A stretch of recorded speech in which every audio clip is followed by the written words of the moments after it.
Bienvenue à tous et à toutes, dans ce webinaire organisé dans le cadre du programme d'animation, Adaptaville, donc qui est un dispositif de l'Agence parisienne du climat que je vous représenterai rapidement en introduction. Donc voilà, ce webinaire, il est organisé avec le soutien de la métropole du Grand Paris et c'est d'ailleurs peut-être, via sa liste de mailing, que vous avez reçu l'invitation. Donc, on les remercie, pour la diffusion de ce webinaire. Donc on est ensemble pour 1 heure jusqu'à 15 heures et l'idée aujourd'hui, c'est de vous partager un peu nos expériences et méthodologies sur, l'organisation d'événements grand public sur, l'adaptation au changement climatique. Donc pour, commencer, je voulais, un peu, présenter l'Agence parisienne du climat pour ceux qui, nous connaîtraient pas. Donc, l'Agence parisienne du climat, c'est l'agence locale de l'énergie et du climat de la ville de Paris, donc une des 6 ALEC métropolitaines comme on peut voir sur la slide. Et donc, c'est un acteur opérationnel qui accompagne la ville et aussi la métropole à la mise en œuvre, de leur plan climat. Donc, on est une association qui existe, depuis 2011 et le cœur d'activité de l'agence, c'est, la rénovation, énergétique des copropriétés parisiennes avec, voilà, on est l'espace, France Rénov', pour les copropriétaires, à Paris. Et puis on a aussi d'autres activités et d'autres volets, qu'on développe. Donc par exemple, les énergies renouvelables, la végétalisation des copropriétés et puis une expertise, de plus en plus importante sur, l'adaptation au changement climatique qui nous permet d'organiser ce webinaire aujourd'hui. Donc l'Agence parisienne du climat, c'est 150, événements par an. C'est une mission, d'information, de sensibilisation, de conseil pour, les professionnels, et les particuliers. Donc comme je disais sur, l'adaptation, au changement climatique, depuis 2021, le dispositif Adaptaville a été créé, donc avec le soutien de la ville de Paris, de la métropole du Grand Paris et de l'ADEME, avec l'idée d'outiller les professionnels, de l'aménagement du territoire francilien sur l'adaptation au changement climatique. Donc ça prend forme, avec 2 volets. On a donc tout un programme, d'animation, qui rassemble les acteurs, publics, mais aussi privés, lors, d'événements, où on va pouvoir partager des retours d'expérience, inviter, des experts, pour, sensibiliser ou informer sur un sujet. Voilà, avec l'idée toujours de monter en compétences, sur l'adaptation au changement climatique, sur les aléas qui peuvent, toucher la métropole du Grand Paris, donc des solutions pour s'adapter, à la chaleur, aux fortes pluies, aux sécheresses, à l'effondrement de la biodiversité et cetera. Donc on a plusieurs formats on organise une quinzaine d'événements par an. On va faire des visites, je vous présenterai les prochaines, à la fin de ce webinaire. On a aussi des ateliers où là, on va vraiment avoir, une demi-journée sur une thématique spécifique, par exemple, les ombrières. Des conférences, donc notamment lors de notre, événement phare qui sont les rencontres annuelles qui auront lieu en novembre cette année, et puis des webinaires comme aujourd'hui. Et donc le deuxième volet, c'est, notre site internet, donc adaptaville.fr où on a, en fait, identifié, des solutions d'adaptation au changement climatique, qu'on va, qualifier de manière, opérationnelle avec, voilà, des informations sur, les points d'attention, les aides financières qui peuvent exister sur ces solutions, comment on les met en place et puis toujours des retours d'expérience. Donc là, vous avez des exemples de fiches, donc les façades végétalisées, les solutions d'ombrage et cetera et donc on en a aujourd'hui, 90 donc c'est vraiment une plateforme qui peut vous apporter beaucoup de ressources. Et puis je disais, oui voilà de n'hésitez pas à vous abonner à la newsletter, pour, qu'on puisse enfin où on partage, une fois par trimestre, ces nouvelles ressources et puis pour, recevoir les liens d'invitation, aux événements.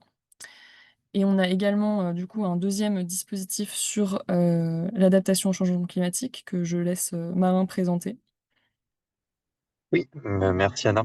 En effet, un peu en complément d'Adaptaville, on a plus une approche, collective avec des formats, ouverts à tous. On accompagne aussi, depuis l'année dernière, grâce au soutien de la métropole du Grand Paris, quelques communes, du territoire, sur la thématique de l'adaptation au changement climatique, avec, pour principal objectif de, sensibiliser, faire monter en compétences, les services, les faire aussi travailler en transversalité, sur des projets concrets ou des problématiques auxquelles ils sont confrontés.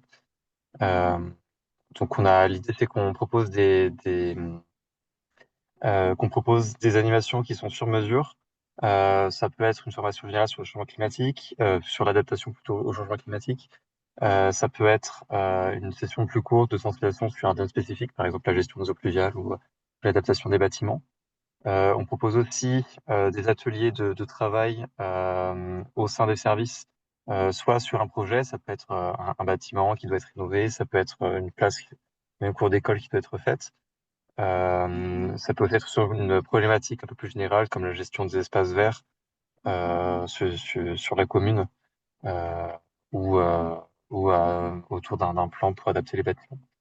Pendant lequel on va faire travailler les services entre eux, avec cette double ambition de les faire monter en compétences et de les faire travailler en transversalité. On propose aussi, d'ailleurs, ce qu'on va vous présenter juste après, pour lesquels on a posé des guides. Donc, à la fois l'atelier participatif sur le confort d'été et aussi des balades urbaines sur l'adaptation à destination des agents ou des habitants. Donc, pour en profiter, on donnera les contacts à la fin. N'hésitez pas à de contacter. Et on travaille là-dessus avec les ALEC aussi du territoire euh, en mode complémentarité. Merci. Et ah oui, un parcours gratuit aussi, j'ai oublié de le Ah préciser. oui, important.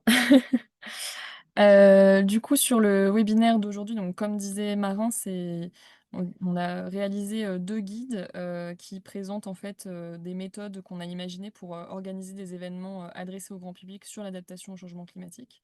Donc ces guides, ils sont disponibles en ligne, sur, Adaptaville et là, l'idée, aujourd'hui, c'était, de partager lors de ce webinaire, ces méthodologies, des conseils pratiques, voilà, qu'on a pu, mettre en place, avec l'expérience qu'on a sur, l'organisation d'événements. Vous présenter en fait, ces formats et puis que vous puissiez aussi, poser vos questions, si vous en avez. On commencera par, l'atelier participatif sur le confort climatique que présentera Marin. Voilà, avec un temps d'environ 10 minutes de questions. Vous pouvez les poser en fait au fur et à mesure, dans le chat, comme ça on pourra les noter. Et puis sinon, n'hésitez pas aussi à la fin, de nos présentations à prendre la parole à l'oral, vous le pouvez normalement.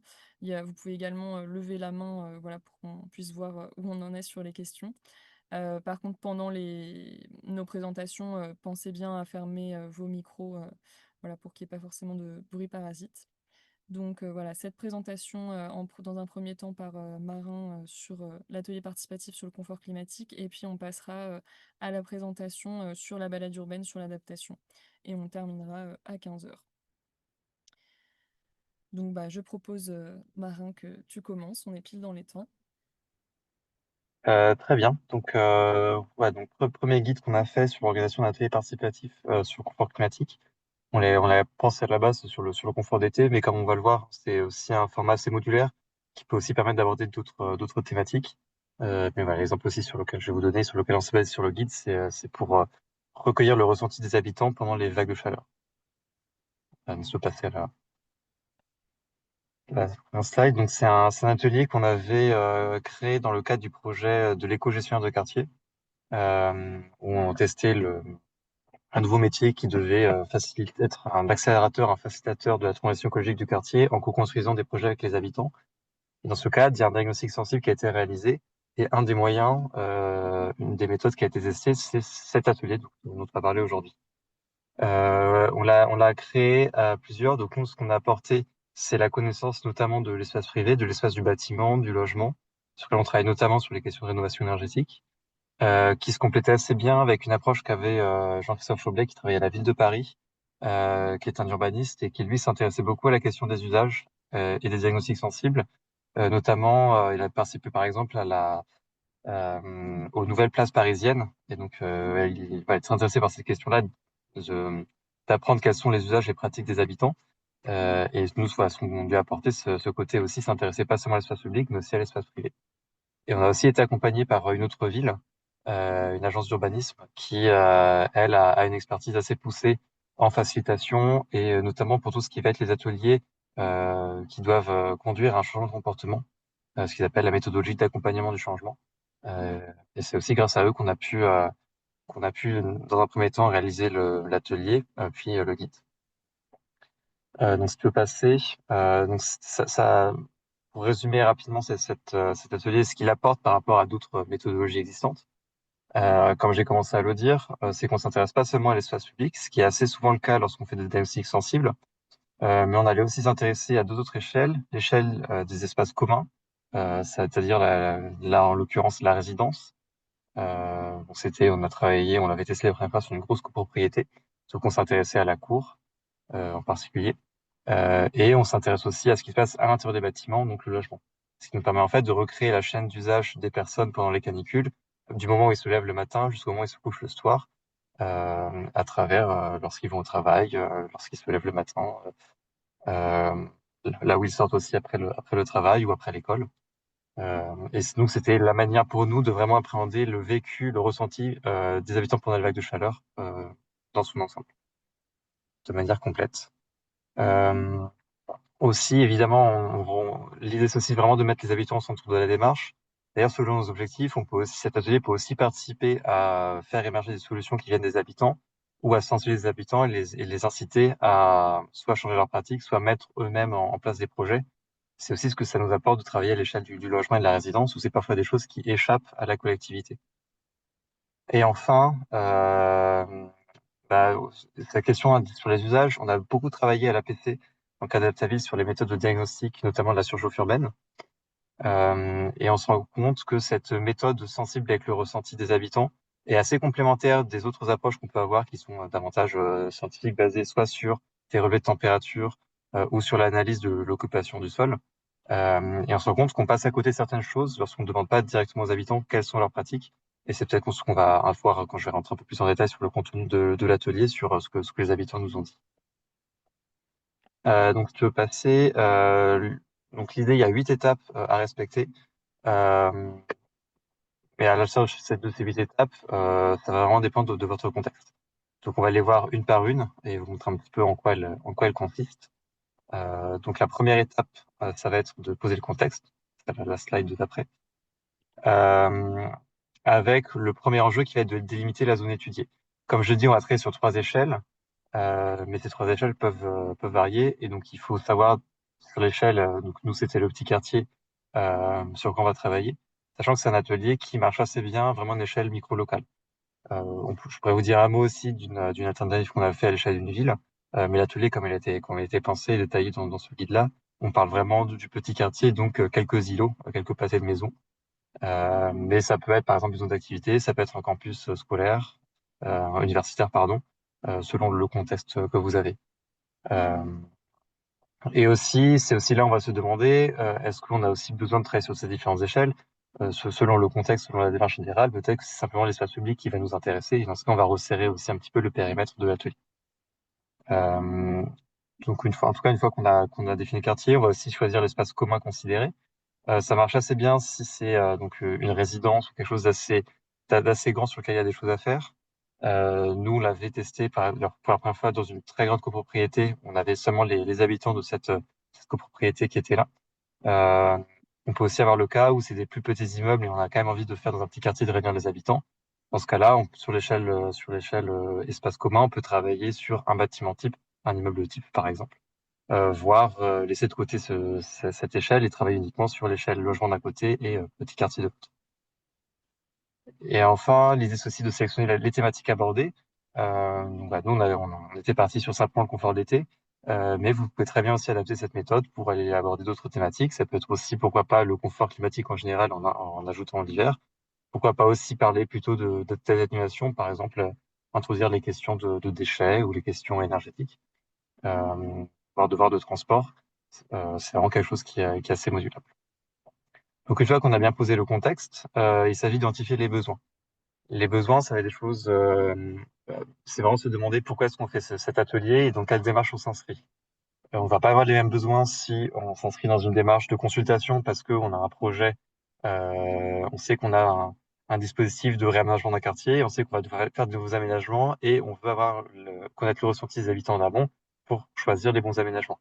Ça va pas forcément être les mêmes besoins que euh, on a plutôt besoin que les habitants soient acteurs, qu'ils agissent aussi au sein de soit de leur logement, soit de leur immeuble, ou c'est encore quelque chose de différent si on fait juste un diagnostic sensible dans le cadre, par exemple, de l'élaboration d'un PCAET ou d'un plan d'action au niveau d'un quartier ou d'une commune, ou voire d'un EPT, où là, pareil, ce ne sera pas forcément les mêmes besoins qu'on a.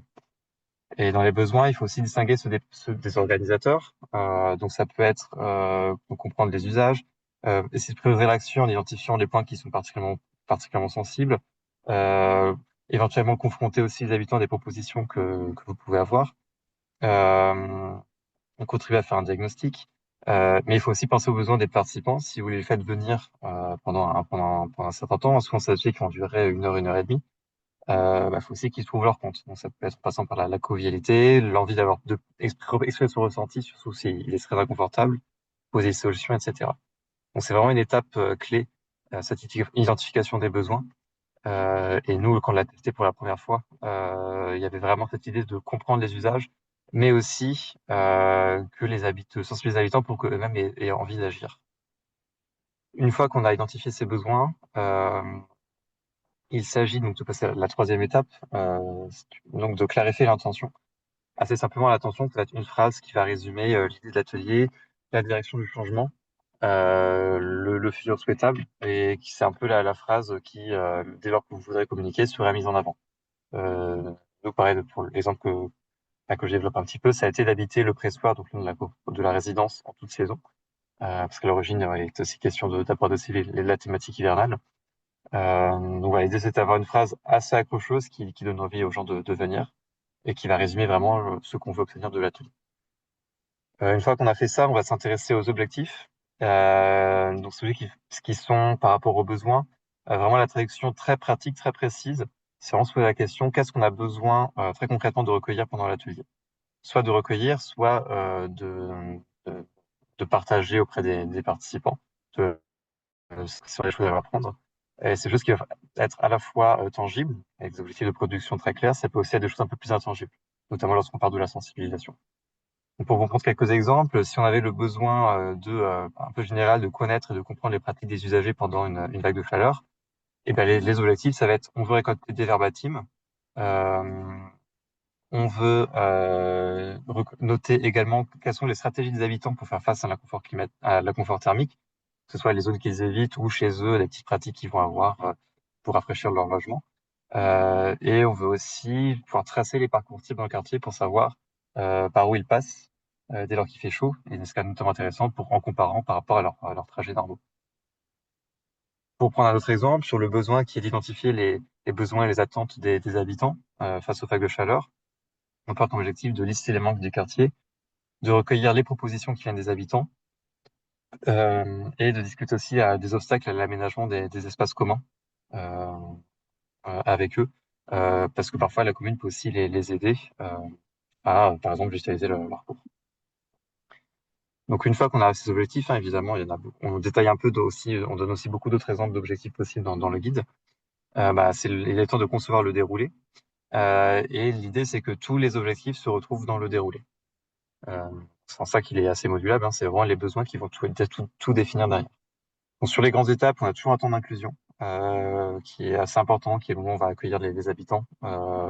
Ça peut être bien aussi de prévoir un brise-glace à ce moment-là. Une phase ensuite de définition du cadre, à la fois l'ordre du jour, les grands objectifs, la durée. Une ouverture qui peut être plus ou moins longue selon le besoin, notamment s'il y a un fort besoin de sensibilisation, c'est là où on peut en profiter pour faire passer des messages.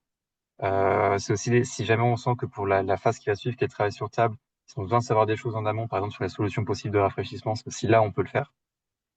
Ensuite, la phase de travail sur table, que je vais détailler juste après, donc je reviens pas plus là-dessus tout de suite. La restitution s'il y a plusieurs groupes, et puis on finira toujours par une clôture, on va parler notamment des prochaines étapes. Donc si on passe voilà, sur spécifiquement le déroulé, donc pour montrer un petit peu comment nous on avait organisé cela. On les a fait travailler, donc il y avait bien ces trois échelles, et chacune avait un support spécifique que je vais montrer juste après. On avait un plan de la résidence, un plan du quartier et une vue en coupe de l'immeuble. Et c'était vraiment, les réponses étaient collectées sur la base de ces supports-là. Ensuite, on leur les a mis en situation. On leur a dit, voilà, imaginez, on est en plein été, il est 8 heures du matin, il fait 37 degrés dehors. Et donc avec une température qui va encore monter pendant la journée. Et ben, qu'est-ce que vous faites? En premier temps, pour partager leurs pratiques, leurs usages, comme je l'ai dit, c'est sur chaque échelle. Donc on commence vraiment à leur lever lorsqu'ils sont dans leur logement, et après on va les accompagner toute la journée. Et on leur demandait de noter sur des post-it à l'aide de gommettes de couleur rouge ou bleue les points les plus chauds et les points les plus frais où ils pouvaient se réfugier. Et les post-it nous permettaient là de recueillir les verbatims et donc être un peu plus soit sur les causes de l'inconfort, soit sur les pratiques qu'ils avaient. Et ensuite, on avait un deuxième temps qui était là plutôt qui servait là à formuler des propositions, en se concentrant notamment sur les points chauds qu'ils avaient identifiés. On va leur demander qu'est-ce que vous pouvez proposer. Soit c'est des choses qu'ils pouvaient mettre en place eux-mêmes, donc au niveau de leur logement ou au niveau de la résidence, soit c'est des choses qu'ils pouvaient plutôt faire remonter à la collectivité, là où l'échelle du quartier espace public. Donc si on passe là pour vous montrer un petit peu ce que ça donnait les différents supports complétés. Donc ici, premier support vierge sur la vue en coupe de l'immeuble qui nous permettait, là on voit de voir les différentes pièces, les différentes pièces des logements. Ça permettait de vraiment, on va dire, dans la salle de bain, dans la chambre, etc. Qu'est-ce qu'on peut y faire pour vraiment qu'ils se pensent à tout. Deuxième image, où là, elle a déjà commencé à être complétée, vous voyez, avec des gommettes. C'est la vue du dessus de la résidence. Vous voyez ici tout le pâté de maison. Et là, on voit bien les gommettes rouges, voilà, surtout les zones minérales et les gommettes bleues. Et la troisième, troisième échelle, et là, elle est complètement complétée. On a à la fois ce jeu de gommettes et des post-it où ils ont écrit leur ressenti et formulé des propositions. Ensuite, une étape sur laquelle je vais passer assez rapidement, mais voilà, vous saurez aussi plus d'informations dans le guide. Mais évidemment, un travail de préparation de l'atelier de logistique. Je vais insister surtout sur la phase de communication. On sait que c'est toujours forcément un défi de faire venir des habitants ou des usagers d'un lieu. Donc nous, on sait vraiment s'appuyer sur des relais locaux. Ça peut être plutôt associatif ou les syndics dans le cadre des copropriétés. Euh, voilà. Il y a des contextes où ça peut être plus ou moins facile de les faire venir. Par exemple, si on pense aussi en format entreprise, c'est peut-être aussi plus facile de faire venir les collaborateurs. Euh, en tout cas, voilà, c'est le point d'attention qu'on mettrait pour que cet atelier soit réussi. Il faut communiquer en amont et ça peut être très facile et pas vraiment très efficace si on n'a pas les bons relais. Après, il y a aussi évidemment une phase de l'autorisation des supports. Il faut prévoir le matériel adapté, y compris la salle, pour que l'atelier puisse se passer bien. Et puis là, pour ensuite, on a évidemment l'animation sur place. Et puis en phase 7, super avancé. Euh, où là, le nombre d'animateurs va notamment dépendre du nombre de personnes qu'il y a. Il faut quoi qu'il arrive une personne pour gérer l'atelier. Et ensuite, si on a plusieurs tables, il faudra aussi un facilitateur par table pour notamment noter animer, les aider à noter aussi leurs idées. Important aussi de soigner l'accueil et s'assurer que tout le monde prenne la parole. C'est pour ça qu'on a toujours des temps, notamment avec deux post-it de tour de table, pour que même les moins bavards puissent donner leur ressenti. Il faudra détailler aussi si vous avez des questions un petit peu sur cette phase d'animation. Et puis pour finir, la dernière étape, d'analyse de restitution. Donc voilà ce que ça donne, par exemple pour l'échelle bâtiment. Voilà, on avait fait un petit travail visuel. Donc en notant, vous avez sur les couleurs, donc évidemment bleu lorsque c'était donc bleu ciel pour la fraîcheur estivale, rouge lorsqu'il y avait de la surchauffe. La taille qui est renvoyée aussi à l'intensité, au nombre de fois où c'était revenu. Et les verbatims aussi qui ont été notés, donc qui permettaient comme ça de mieux comprendre ce qui a été dit. Et on s'est rendu compte, on a appris des choses assez intéressantes. Par exemple, je donne des exemples sur l'espace public, des rues qui n'étaient pas forcément très identifiables comme les rues les plus inconfortables parce que c'était pas forcément les plus ensoleillées ou effectivement les plus chaudes. Par contre, comme elles étaient en montée, ben, les cyclistes la ressentaient vraiment en premier parce qu'ils produisaient un effort physique. Donc voilà, ça permet des fois de comprendre des choses qu'on peut pas des fois passer à côté avec d'autres méthodes de diagnostic. Voilà, vous avez ici l'exemple sur le quartier. Voilà, je ne sais pas s'il y avait une dernière slide. En tout cas, voilà ce que ça donne. N'hésitez pas si vous avez des questions. Et peut-être pour finir, je vous donne juste rapidement une alternative qu'on a eue. On a une ville dans le cadre de l'accompagnement, la ville de Bagnolet, qui était intéressée par cette démarche, mais ils n'avaient pas forcément, eux, les moyens, les opportunités de faire venir les habitants. Euh, les habitants voilà, d'une résidence ou d'un petit quartier pendant une heure et demie. Par contre, ils avaient un forum des associations qui se programmait. Du coup, on a adapté un peu l'idée de cet atelier en format forum des associations, en se concentrant vraiment sur l'espace public. Et du coup, on avait un stand, on prenait les gens au fur et à mesure, et on avait une carte par quartier, et ça nous permettait de faire ce travail là que vous avez, du même type que vous avez sous les yeux, et du coup à l'échelle de la ville, avec pour chaque quartier en fonction de là où les gens vivaient. Donc, on peut vraiment adapter ce format, à son besoin, c'est assez modulable. Merci. Est-ce qu'il y a des questions parmi les participants? J'en vois pas dans le chat en tout cas. N'hésitez pas à prendre la parole si vous voulez. Sinon on va pouvoir passer, à la balade et puis de toute façon il y aura un deuxième temps de questions si besoin, à la fin du webinaire. Maintenant voilà le 2e format, qu'on a imaginé, en 2024, c'est, un format d'une balade urbaine, autour de l'adaptation au changement climatique. Voilà, ça s'est fait, parce qu'on avait développé cette expertise à l'Agence parisienne du climat, sur l'adaptation au changement climatique, sur, tous les aléas qui peuvent, toucher, la métropole du Grand Paris et puis parce qu'on avait une bonne expérience dans l'organisation d'événements, donc notamment à travers les visites Adaptaville qui parfois, prenaient la forme de balades et puis voilà d'autres balades, qu'on a pu organiser. Et donc on a décidé de rassembler un peu, toute cette méthode dans un guide, qui a été publié, cette année, dont je vais vous partager un petit peu, les enseignements et les méthodologies. Donc pourquoi la balade? La balade parce qu'on trouve que voilà, c'est un format qui est, particulièrement pertinent pour, sensibiliser sur l'adaptation.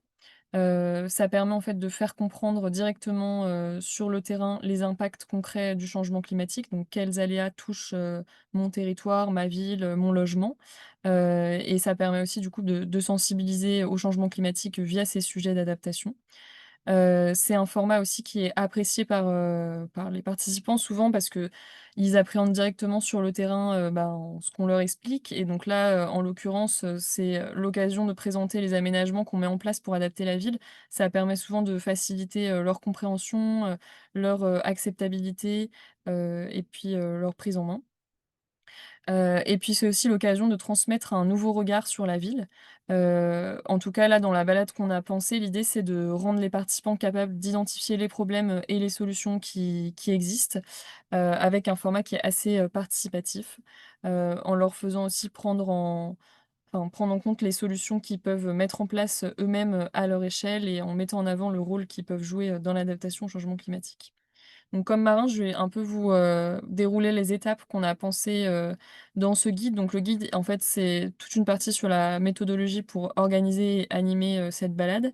Ensuite, vous allez retrouver les supports d'animation donc que je vous présenterai au fur et à mesure, que vous pouvez même imprimer, si vous voulez les réutiliser directement. Et puis à la fin du guide, il y a des contenus, pédagogiques sur l'adaptation au changement climatique. Donc là, vraiment pour pouvoir, construire ce que vous allez pouvoir, raconter durant toute cette balade devant les aménagements que vous allez présenter. Donc la première étape, c'est, de définir le format de cette balade. Nous, ce qu'on a remarqué, c'est que 2 heures, c'est un petit peu le maximum, pour un événement grand public, surtout où on marche, où on est dehors et cetera. Mais en 2 heures, ça se fait, enfin, les gens sont souvent contents quand même de ce temps-là. Mais en tout cas, voilà, c'est entre 1 h 30 et 2 heures, c'est la durée idéale. Heu, Aussi, choisir forcément un horaire, et un jour adapté, à son public. Donc là, en l'occurrence, le grand public, ou plutôt fin d'après-midi en semaine, voire un samedi si besoin. Parce que, voilà, comme disait Marin, il y a un enjeu ramener des participants. Donc si on l'organise à un moment où ils ne sont pas du tout disponibles, c'est un peu compliqué. Et en termes de nombre de participants, on va dire que le maximum, si on n'a pas le matériel adapté, c'est, vraiment 25 personnes et il faut quand même être, au moins 2 animateurs pour pouvoir ouvrir et fermer la marche. Voilà, pour que tout le monde suive, qu'on puisse avancer, sinon ça commence à ralentir beaucoup. Et puis, l'autre sujet, c'est aussi, que tout le monde puisse bien entendre et donc c'est pour ça qu'on dit qu'au-delà, nous, on a des porte-voix un peu comme les guides, touristiques, qui permettent que tout le monde entende bien. Donc ça, c'est vraiment, nécessaire, au-delà de 20-25 participants.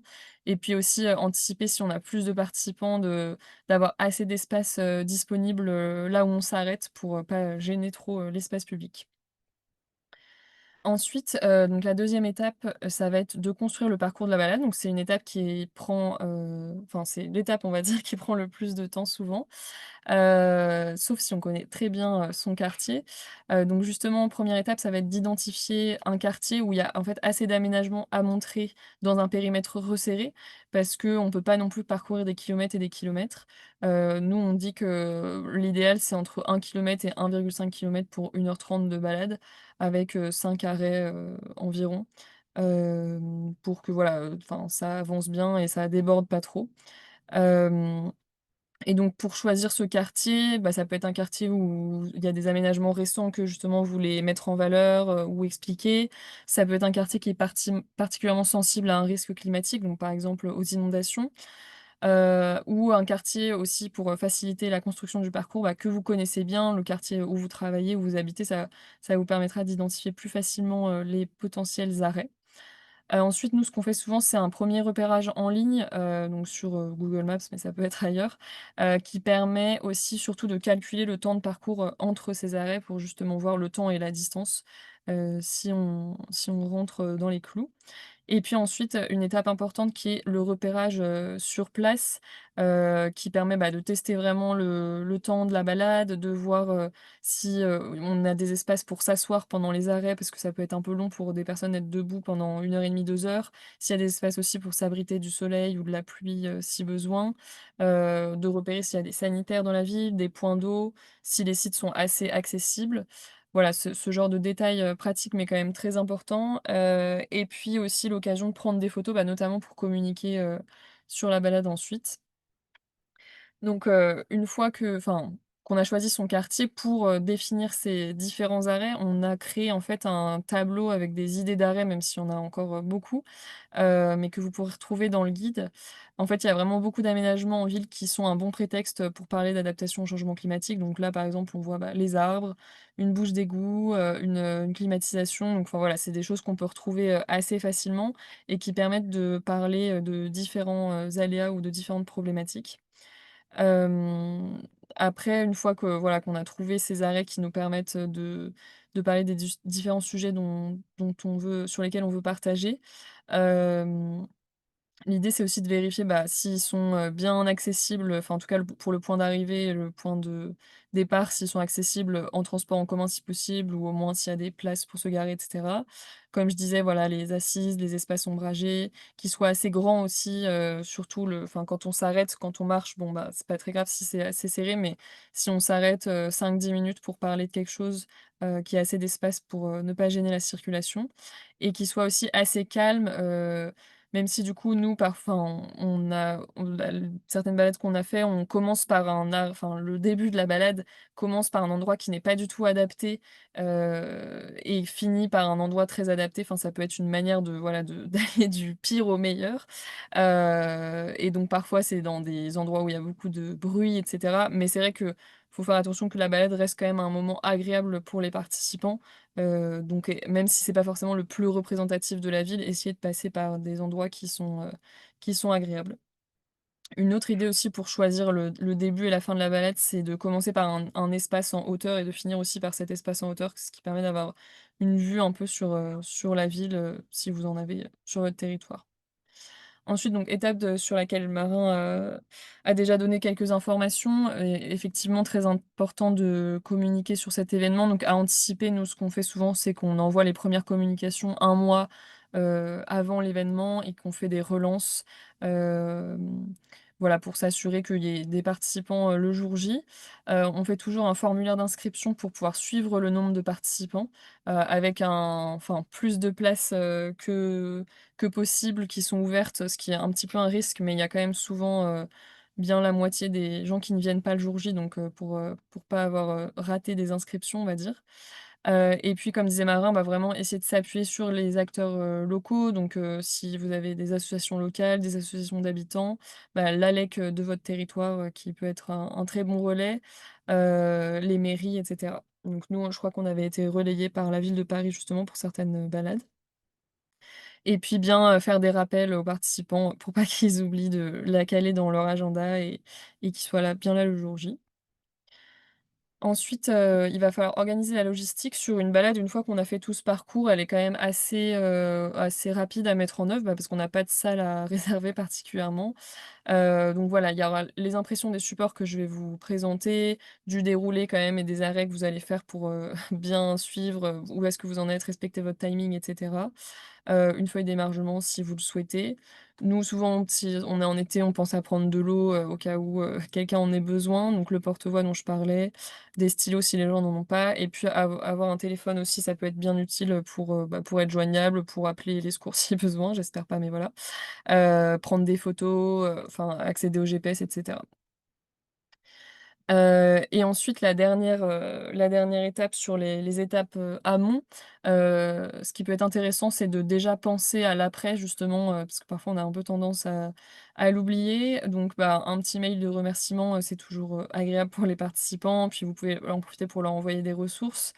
Nous, on aime bien aussi avoir, enfin faire une enquête de satisfaction, après, donc qu'on envoie dans ce mail ou bien carrément sur place à la fin, on peut dédier un petit temps à un bilan où chacun va dire un mot sur l'événement, ce qu'ils en ont pensé. Ça permet aussi d'avoir des pistes d'amélioration et puis des retours positifs, ça fait toujours plaisir quand il y en a.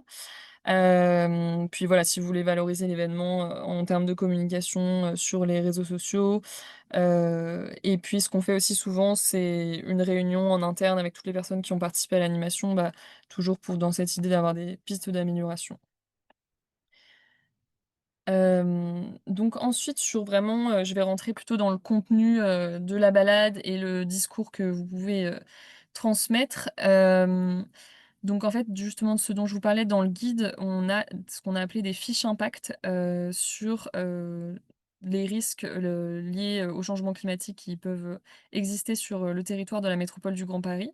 Donc, on en a traité, 6, mais ça ferait un peu long en une balade de parler de tous ces risques. Donc nous, ce qu'on conseille, c'est de choisir 2 à 3 risques, sur lesquels on va se concentrer. Ça peut être une balade, par exemple, que sur les inondations, donc par crue, par ruissellement, une balade que sur la surchauffe, sur l'espace public, sur les bâtiments, ou une balade où on mêle, 2 de ces thématiques ou 3 de ces thématiques, mais voilà, pas tellement plus. Et donc vraiment dans ces fiches, vous pourrez retrouver, bah, en fait, beaucoup de contenu, qui est assez simple, à prendre en main, des chiffres, intéressants sur l'évolution du climat, des informations sur les solutions, qu'est-ce qu'on peut trouver dans la ville, pour parler de cet aléa et cetera. Ce qu'on notait aussi, qui est important, c'est de bien définir les termes techniques si vous en employez parce que du coup, ben, si on s'adresse au grand public, il n'est pas forcément initié au sujet. Ce qui est très intéressant aussi, donc vraiment ces fiches, elles permettent d'organiser la balade assez facilement, mais pour que la balade soit la plus vivante possible, c'est d'ancrer son discours sur votre territoire. Donc si vous avez des anecdotes propres aux aménagements que vous voyez, enfin ça peut être simple, des la date de la construction, des petites anecdotes, des chiffres, sur, les usages de tel ou tel, endroit. Et puis sur les données climatiques aussi, on en a mis des assez généralistes, dans les fiches impact, mais vous pouvez aussi vous renseigner, sur les données climatiques spécifiques à votre commune, par exemple sur, l'outil, Climadiac Commune. Et on a listé d'autres outils aussi qui peuvent, vous être utiles. Puis voilà, toujours dans cette idée de rendre la balade vivante et ancrée, heu si vous pouvez aussi avoir des exemples pour illustrer les faits dont vous parlez, donc par exemple, bah, citer un épisode de forte pluie, dont les participants peuvent se rappeler, bah, là, hier soir, donc voilà. Donner des chiffres clés aussi, voilà, il y a beaucoup de personnes qui aiment bien avoir, des chiffres clés et puis, aussi nous ce qu'on recommande, c'est quand même de laisser pas mal de temps aux interactions, et aux questions. Parce que l'idée c'est que enfin la balade qu'on a construite en tout cas, elle est assez, participative. Une balade c'est enfin voilà, c'est l'occasion de transmettre toutes ces informations de manière descendante, mais pas seulement. C'est aussi ça peut aussi être vraiment participatif, et ludique. Hem Et donc nous, pour, rendre cette balade participative et pour que les personnes, soient vraiment actives, on propose une méthode pour qu'elles observent elles-mêmes, en fait, en quoi l'espace autour d'elles est vulnérable aux aléas climatiques, et quelles solutions ont été mises en place pour, y remédier. Donc c'est ce que vous pouvez voir là sur la gauche, cette grille, d'observation qui peut être remplie, soit de manière individuelle, soit en groupe. Où à chaque arrêt en fait, ou pas forcément à chaque arrêt, mais en tout cas à un moment dans la balade, on va leur demander, avant de leur délivrer l'information, d'observer eux-mêmes et de remplir cette grille. Et puis ensuite on va pouvoir les interroger sur leurs réponses et ça va permettre en plus de rebondir, sur ce qu'ils nous disent et de voir un peu leur niveau de connaissance. Hem, donc soit individuelle, soit collective. Collective ça permet aussi, bah, comme disait Marin, un des objectifs ça peut être aussi de créer du lien entre les participants, d'avoir un moment un peu social, donc dans le guide, vous pouvez aussi trouver, une méthode pour, former ces groupes de manière, facile en début de balade, où ils doivent se retrouver avec, des petites cartes. Voilà, mais sinon ils peuvent aussi se former, tout seuls. Et puis 2e support pour, rendre sa balade, participative, c'est, de faire s'engager les participants, dans des actions personnelles ou citoyennes qu'ils peuvent mettre en place. Déjà, à chaque arrêt, on l'avait dans le tableau des arrêts, essayer de voir, qu'est-ce qu'ils peuvent, mettre en place, eux, à leur échelle, sur l'aléa dont on parle. Et puis, à la fin de la balade, distribuer cette petite checklist avec, en leur proposant, par exemple, de cocher ce qu'ils font déjà et puis de s'engager sur, 1 ou 2 actions qu'ils pourraient mettre en place, prochainement. Ensuite, bah, sur l'animation, le jour J, donc bah, les animateurs, ils sont là pour, transmettre les informations bien sûr, mais aussi veiller au bon déroulement, de la balade. C'est pour ça que je disais que c'est plus agréable si on peut être, au moins 2. Voilà, veiller à la sécurité des participants, au respect du timing, au partage de la parole aussi si on fait ce côté participatif. Et nous, on trouve qu'une animation à 2 voix en plus, c'est assez intéressant, pour varier le ton et puis, bah, voilà, répartir les tâches. Donc comme je disais, nous, avec l'objectif de rendre cette balade participative, prévoir du temps aussi pour répondre aux questions. Souvent, les participants en ont beaucoup. On n'a pas toujours le temps pendant le déroulé, mais ce qu'on peut faire, c'est pendant les temps de déplacement, vu que c'est un peu des temps morts, voilà, essayer d'être présent pour les participants pour répondre à leurs questions. Après, tout le monde n'entendra pas les réponses, mais c'est déjà, une occasion de répondre à leurs interrogations et puis aussi, bah, leur poser des questions. Vous, ça peut vous permettre de récolter, aussi des informations. Voilà, est-ce qu'ils ont bien compris déjà? Est-ce qu'eux, ils ressentent les effets du changement climatique, dans leur logement, dans leur quartier? Est-ce qu'ils changent leurs pratiques, par exemple, durant les fortes chaleurs? Enfin voilà, c'est des exemples de questions, mais ça peut être intéressant de faire vraiment de ce moment un moment de partage. Hem, voilà sur la balade, je sais pas s'il y a des questions, sur ce format-là? Sinon, s'il y a des personnes qui souhaiteraient participer sur un retour d'expérience qu'ils auraient, sur une balade ou un atelier qu'ils auraient pu, eux-mêmes, organiser?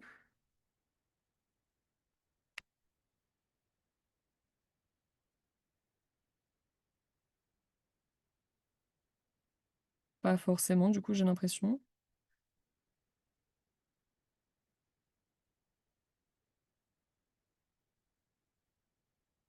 Moi, j'aurais une petite question, Oui, bonjour, bonjour.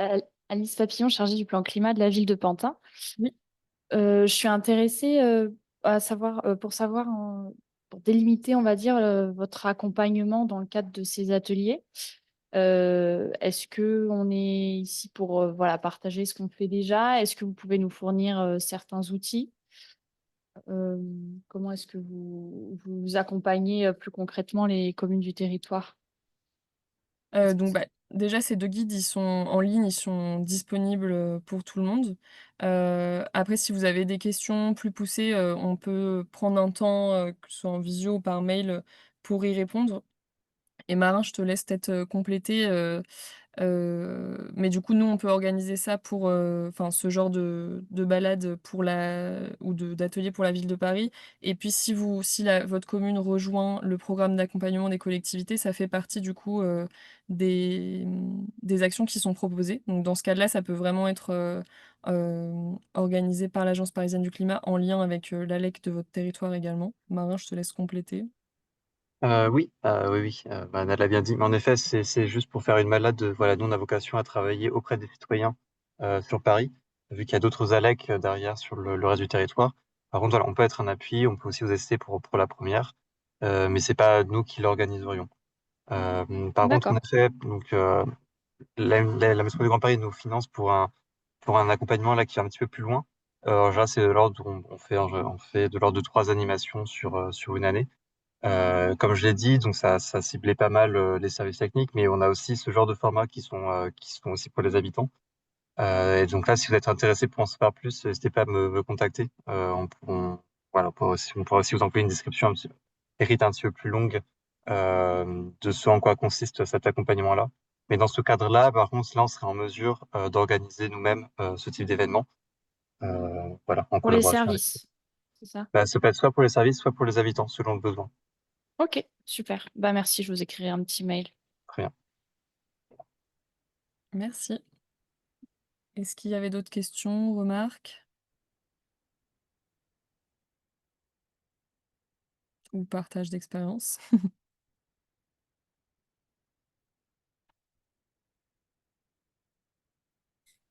Oui, bonjour. J'aurais une question. Vous m'entendez bien? Oui, très bien. Oui. Alors, c'est plus une question qui porte, enfin, c'est une question en deux temps, notamment sur le recrutement des habitants. Comment est-ce que vous vous y prenez pour faire en sorte de promouvoir l'événement et de faire en sorte qu'il y ait du monde, parce qu'on sait toujours que c'est l'élément qui pêche souvent sur le fait de faire venir des gens et sur quels sont le retour de ces gens qui viennent, qu'est-ce qu'ils en ressortent et voilà, quels sont qu'est-ce que leur apporte cette balade, quels sont leurs retours? Bah, je vais peut-être commencer par la deuxième question, pardon. Oui, sur leur retour, heu, enfin, moi, j'avais vraiment souvent des impressions très positives, mais c'est aussi parce qu'on organise en tout cas, sur la balade, c'est un moment qui est positif, où on voit les choses qui se font, donc voilà, c'est pas un moment plombant comme peuvent l'être d'autres événements parfois un peu sur le changement climatique. C'est un événement où ils se sentent acteurs, où ils ça leur permet aussi de mieux comprendre comment fonctionne l'écosystème urbain, qu'est-ce que leur ville met en place. Enfin, les retours sont quand même positifs. Pareil sur les informations qu'ils peuvent, apprendre en fait, bon, bah, ils vont pas forcément tout retenir, mais c'est une manière, enfin voilà, moins descendante, plus vivante de récolter ces informations. Peut-être Marin, si sur l'atelier, sur les retours des participants, je sais pas si tu peux compléter? Oui, oui, en général, c'est quand même les motivés, hein, qui viennent, mais en tout cas, on sent qu'il y a souvent un besoin, notamment quand on touche à la question du vécu pendant les canicules. C'est un vécu qui peut être pas assez violent, douloureux pour certaines personnes. Donc, déjà le fait d'en parler, c'est pour ça aussi qu'on les met dans les besoins qu'elles peuvent répondre, c'est très apprécié. Le point d'attention, c'est attention à pas créer de frustration. Donc, c'est important de faire cet atelier avec une idée derrière sur qu'est-ce qu'on va faire, des retours qu'on va récupérer. Il s'agit pas de dire on va vous promettre que dans 2 ans on va arranger votre situation, mais c'est bien, voilà, de leur dire dans quel cadre est-ce que ce sera utilisé derrière. Et ben, évidemment, l'idée c'est que à terme il y ait des solutions qui leur soient proposées. Comme je l'ai dit, certaines qui vont dépendre davantage d'eux, donc ça peut être soit un accompagnement ou même des conseils qu'on peut leur donner, soit des choses qui relèvera plus de la collectivité. Donc c'est le point d'attention sur la satisfaction, il va être surtout là. Et aussi, évidemment, pour à la fois faire venir les gens et faire en sorte qu'ils soient contents, il faut aussi être assez vigilant au timing. C'est sûr que si on propose un atelier de 3 heures, bah, vous aurez moins de participants et au bout de 3 heures, ils risquent d'en avoir un petit peu marre. Euh, donc, veillez à ça. Veillez aussi à l'accueil. C'est pour ça qu'on l'a vraiment mis aussi comme premier dans le déroulé, vraiment le premier temps qui est un temps à part entière. Soigner l'accueil, ça peut être avec quelques boissons, des encas selon l'heure, une salle qui soit quand même la plus agréable possible.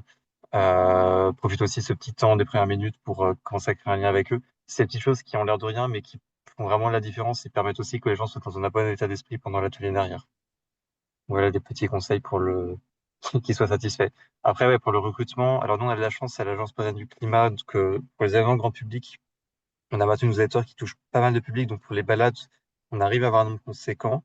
Mais du coup, bah, voilà, ce que collectivité, c'est compter, comme je l'avais dit précédemment, sur des acteurs relais, qui eux ont une grosse force de frappe.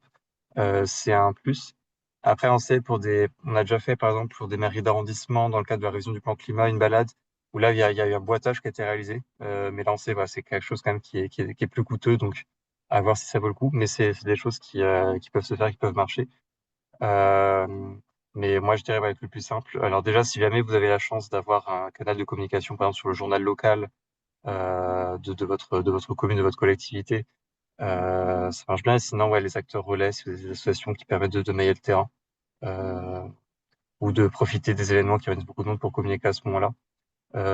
Et on sait aussi bah, qu'il y a des cas où enfin, ces canaux de communication sont pas forcément suffisants. Et dans ce cas, c'est par exemple, c'est pour ça qu'on a sur Bagnolet, on s'est raccroché aux formes des associations, qui a la stratégie de se caler sur un événement déjà existant d'ampleur, et là, on est sûr qu'il y aura du monde. Mmh. Donc ça peut aussi être cette stratégie-là de intégrer, donc soit une balade, soit un atelier à un autre événement comme ça. Donc soit on profite de cet événement pour communiquer, soit c'est dans le programme de l'événement, il y aura bah, à 14 heures départ pour la balade, par exemple. Bonjour, j'aurais une question. Audrey Pampignac pour la ville de Paris. Je travaille sur les évaluations d'impact sur la santé à l'Observatoire parisien de santé environnementale. Je serais intéressée pour savoir ce que vous avez fait au niveau de la ville de Bagnolet, puisque actuellement on a une évaluation d'impact sur la porte de Bagnolet Gallieni qui est réalisé par un prestataire, mais piloté par la ville de Paris en lien avec Est Ensemble et la ville de Bagnolet. Est-ce qu'il serait possible qu'on puisse savoir sur quel événement vous aviez accolé ce stand? Et si peut-être on pouvait échanger, parce que c'est vrai que ça peut nous intéresser peut-être côté Porte de Bagnolet. Ouais, c'était au Forum Voilà, des merci. associations qui avait lieu en septembre dernier. Et là, on est en train de réfléchir d'ailleurs à quelle suite on donne, notamment si on retente aussi l'expérience pour avoir un diagnostic qui soit un peu plus poussé. On a tous les quartiers de Bagnolet qui ont été traités, mais voilà, on aimerait bien aller un petit peu plus loin pour avoir encore plus de témoignages. On a une quarantaine de témoignages pour information sur la journée. Et après, bah, je peux aussi en discuter donc avec voilà, nos contacts de Bagnolet pour savoir si on peut aussi vous partager le compte rendu, si vous avez ce qu'il y a de mieux pour vous. Oui, oui, Donc, n'hésitez pas sachant à que m'envoyer un petit mail là aussi avec la oui, ça sera possible de nous mettre dans le chat, votre mail. Ouais, bah, Super, je vais merci. Merci beaucoup. Merci. Il y avait d'autres réactions? Bon, je pense qu'on redonnera aussi les contacts dans un mail. Oui, oui. Bah, de toute façon, on vous enverra les slides, et à la fin, il y a nos contacts, donc celui de Marin et le mien, et puis le contact général d'Adaptaville. Donc voilà, n'hésitez pas aussi, à nous faire un mail, si besoin, et puis il y aura aussi les liens vers les guides, sur la plateforme Adaptaville. Bah, si on n'a pas plus de questions, on peut passer justement, à la conclusion. Donc comme je disais, les guides sont, sur Adaptaville dans notre onglet ressources. Donc, on fera un mail demain ou en début de semaine prochaine, avec les slides, et les liens, vers ces guides et puis peut-être d'autres liens, si on en a à vous partager. Si vous souhaitez aller plus loin, bah, n'hésitez pas à nous recontacter comme on le disait. Et puis, comme je le disais aussi en début de webinaire, n'hésitez pas à vous inscrire, à la newsletter Adaptaville où on vous partage les invitations au prochain événement et ainsi que les ressources qu'on peut publier, 1 fois par trimestre. Pour information, on a un prochain webinaire qui est, organisé avec l'Agence parisienne du climat sur la gestion des eaux de pluie dans un projet de végétalisation. Donc c'est plus, sur la copropriété, mais ça peut vous intéresser, donc avec la ville de Paris et le CAE 75, qui interviennent. Et puis le 16 juillet, c'est notre prochaine visite dans le cadre du programme d'animation Adaptaville. Donc les invitations vont partir prochainement si vous souhaitez, vous inscrire donc, via la newsletter. On aura 2 créneaux, à 9h30 ou 11h, pour présenter un projet qui avait été financé par la Solidéo, au village olympique, à Saint-Denis sur la rue Ampère. Donc une solution qui s'appelle Coolgrande où on peut trouver, différentes, solutions d'adaptation, donc une chaussée réservoir, des pavés, en coquillage, des bacs de végétalisation qui récupèrent les eaux de pluie, de la plantation d'arbres et cetera. Donc présenté par 2 des entreprises qui ont participé à ce groupement, avec la Solidéo. Et bah, je vous dis merci, beaucoup pour votre attention, pour les questions qui ont pu être posées. On espère en tout cas que ces guides, pourront vous être utiles. Et voilà, on espère ces événements, pourront s'organiser, sur les différents territoires pour, sensibiliser, le plus d'habitants possible, au changement climatique et à l'adaptation qui peut être faite. Au revoir, merci beaucoup.